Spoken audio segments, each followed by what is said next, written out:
So yesterday Mike was talking about how God's power is made perfect in our weakness, and that's a really hard thing to kind of get your head around. So I want to try and build on it today, only because it's something I'm on a bit of a journey with personally myself. I'm trying to work it all out. And I think as I've reflected back on my own life, one of the things I've definitely observed is that I have this weird inbuilt thing that I think the goal of being a Christian is to somehow become independent of Jesus, of God. I think what I mean by that is kind of when you look at growing up in the world around us, when you're a baby, you can't do anything for yourself. You grow up, you become a teenager, you become a bit more independent. You grow up and the idea is you become even more independent. Eventually you leave home and you start your own life and stuff like that, albeit with house prices today.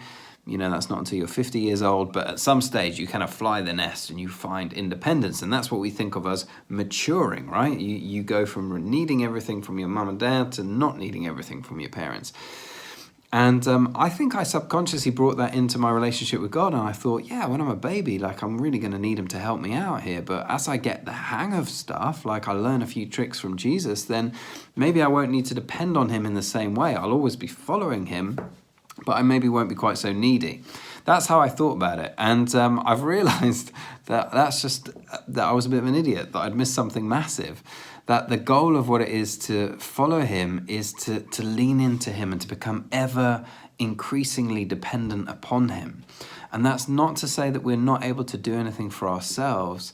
What it's to say is that we want to go to this place of why would we ever want to do anything apart from him? That we're so close to him, that there's such an intimacy that we lean into him in every aspect of our lives.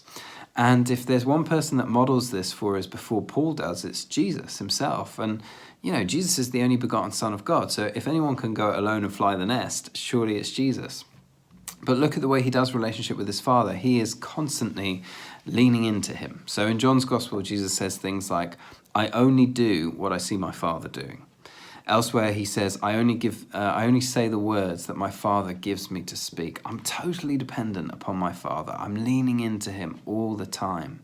When he describes our relationship with him and what it's meant to look like, he uses this image of a vine and he says, hey, I'm the vine, you guys are the branch. And so the goal of your life is to abide in me, it's to remain in me, it's to be close to me.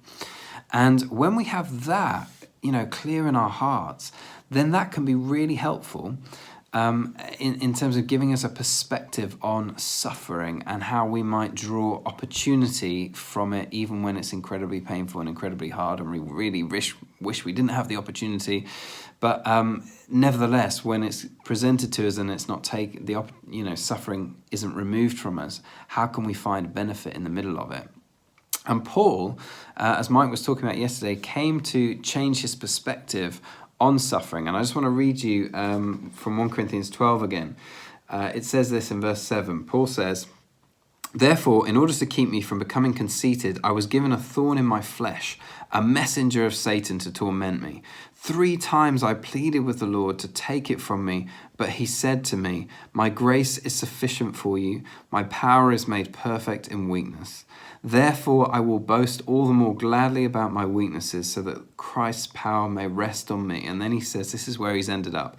That is why, for Christ's sake, I delight in weaknesses, in insults, in hardships, in persecutions, in difficulties. For when I am weak, then I am strong.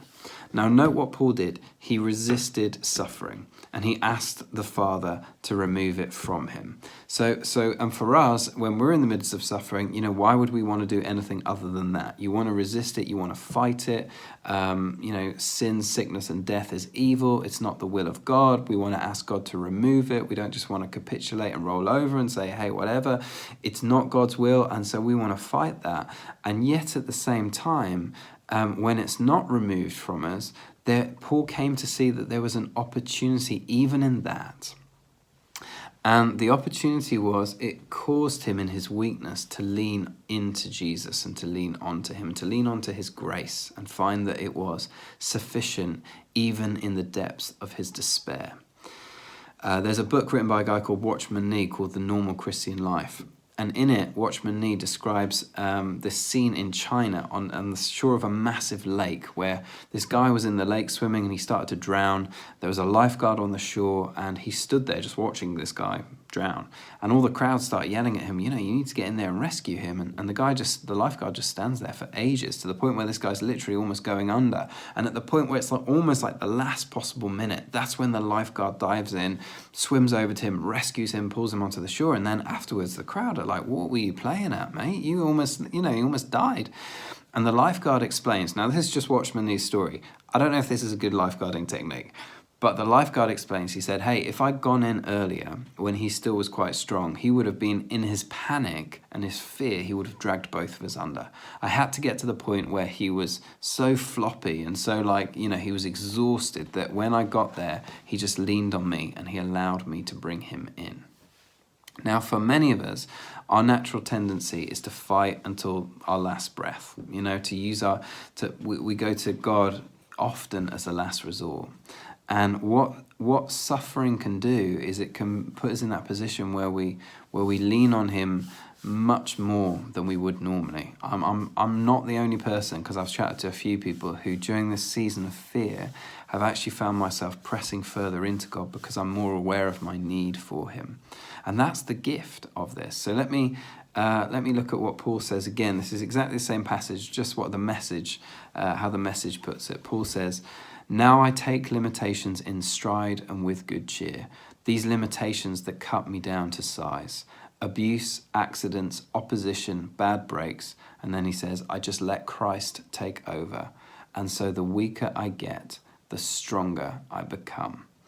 Now let me underline again to finish. What's happening is horrific. It is not God's will. As Jesus' people, we're called to fight it with everything that we've got.